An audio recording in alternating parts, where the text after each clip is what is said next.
المغرب يعلن رسميا ترشح بلاده لتنظيم كأس العالم 2030 مع اسبانيا والبرتغال. الاعلان هذا كان له صدى عالمي، كل الجرائد بطبيعه الحال في العالم الكل تحكي عن المغرب. عادي يا وليد، المغرب تخلى عالميا عنده مده. ترشح لتنظيم كأس العالم راهو السادس ترشح للمغرب، كما الملك محمد السادس كلها في الستة، معناها عنده أكثر من 30 سنة. والمغرب كل معناها كأس عالم يقدم الترشح نتاعو، وعنده 30 سنة جاهز لتنظيم كأس العالم. نذكروا 2010 مع الأفريق دو سود اتهمت جنوب أفريقيا وأنها بين ظفرين تحيلت على المغرب باش نحيي لها التنظيم. اليوم كيف ولات كأس العالم ب 48 بلاد وهبط القانون الجديد، هاو مش ثلاثة مقابل، مش جوز مقابل ثلاثة برك.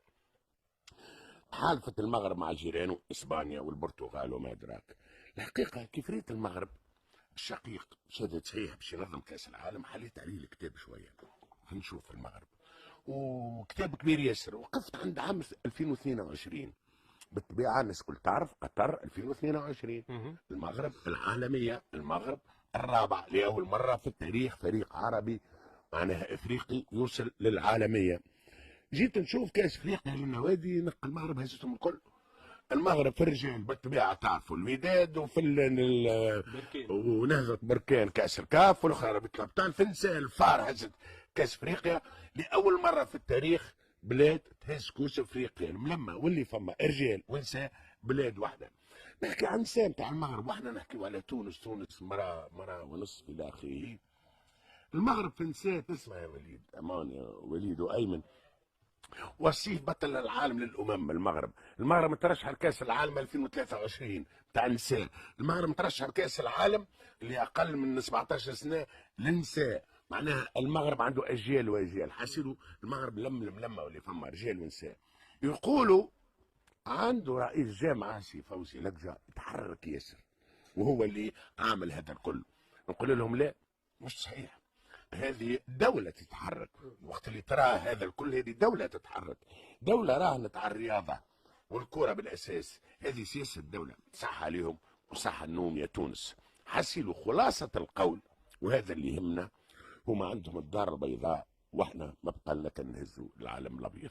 تعليقك كلام في الصميم من الاستاذ كالعاده، كلام في الصميم. انا الحقيقه حكي على فوزي لقجه، انا فوزي لقجه نعتبره تعيين سياسي بامتياز، ما كانش تعيين رياضي. معناتها تعيين فوزي لقجه على راس الجامعه المغربيه لكره القدم، ربما فوزي لقجه اليوم معروف ومشهور اكثر حتى من وزير الرياضه المغربي. صحيح، فهمتني؟ لانه اليوم المغرب اتخذت من كره القدم وسيله كما قال الاستاذ باش تمشي لبعيد في عده مجالات. ثم استراتيجيه واضحه، استراتيجيه تبنيت اليوم عندها سنوات، ناس عارفه وين تمشي، ناس زاد خلينا نقولوا الاستاذ الاستقرار السياسي عاونهم نوعا ما، عكس تونس اللي صار سياسيا اكيد ياثر في جميع المجالات. الناس حطت برشا فلوس، ناس بنات لي كومبلكس معناتها تشوف بارتو. الاكاديميه تاع محمد السادس اللي خرجت النجوم الكبار اللي عاونوا برشا المغرب باش حققت الاهداف نتاعها، خاصه التواجد في المرتبه الرابعه في كاس العالم الاخيره.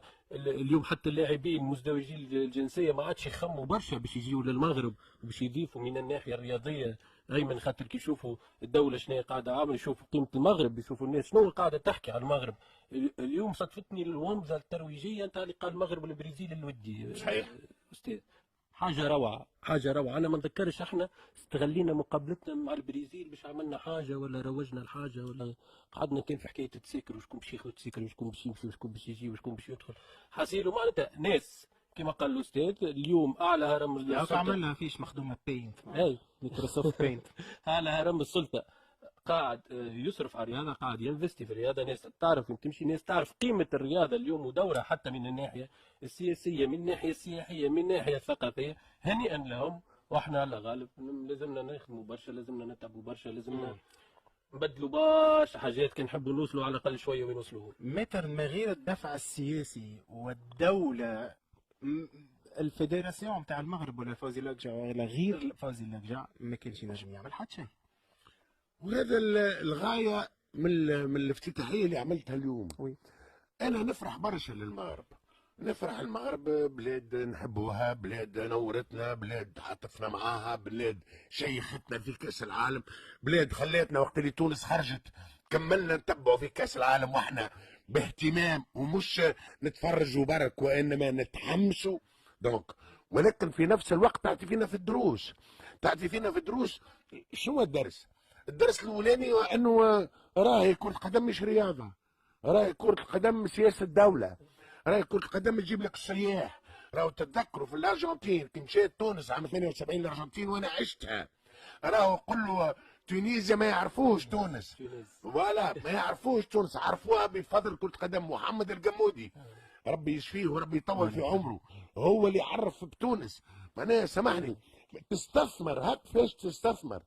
مع الاسف اليوم اولا جابر مانيش قاعدين نستثمروا فيه. أنس جابر ملولي ما استثمرناش فيه يا ولدي جمله. ملولي بعد عفسنا عليه، بعد عفسنا عليه حفناوي ماناش نستثمر يا ولدي. مش سامحني سامحوني، انت شعتيته الحفناوي ولا شعتيته اسامه باش يوصل للعالميه، انت ما عطيتوه شيء.